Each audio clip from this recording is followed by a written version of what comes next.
او نن سبا معامله بالکل الټه ده. ښځې چې وګورې هغې به پیسې راوچتې کړي دي او سړي چې وګورې هغې به پیسې ښکته کړي. الله دې موږ ته معافي وکړي.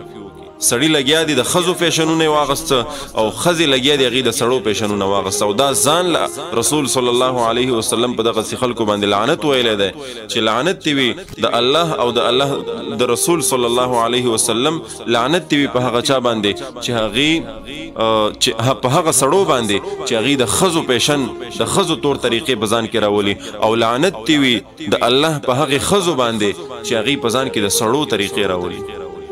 نن سبا ګوره ټوله معامله دغې طرف ته روانه ده.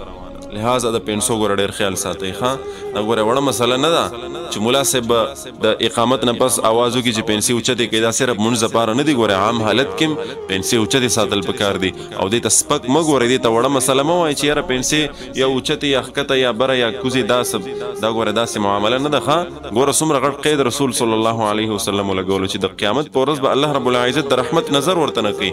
د الله رب العزت ذات چې د قیامت په ورځ تاته د رحمت نظر ونه کړي نو بیا سا انجام به صحیح سوچ کوه.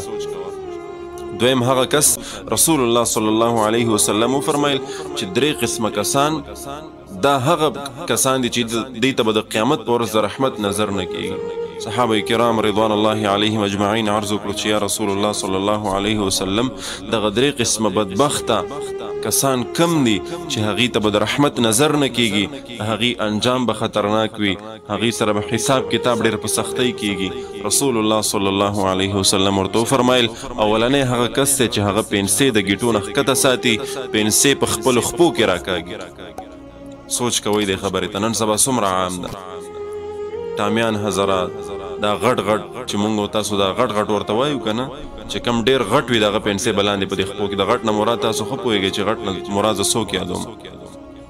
او دغه ټامیان حضرات لکه د ښځو به پیسې په دې خپو کې راکاږي. لہذا د کم سړي چې د ګیټو نه ښکته یي پیسې د سره به د قیامت په ورځ الله رب العزت د نرمۍ او د رحمت معامله نه کوي. خبرو ته سوچ کوئ. ښه ما اسفل من الکعبین من الازار فی النار. د ګیټو کومه حصه چې دا په پیسو کې پټئ د قیامت په ورځ به دغه حصه دا په جهنم په اور کې به سوځېږي او دا د تکبر علامه ده. ښه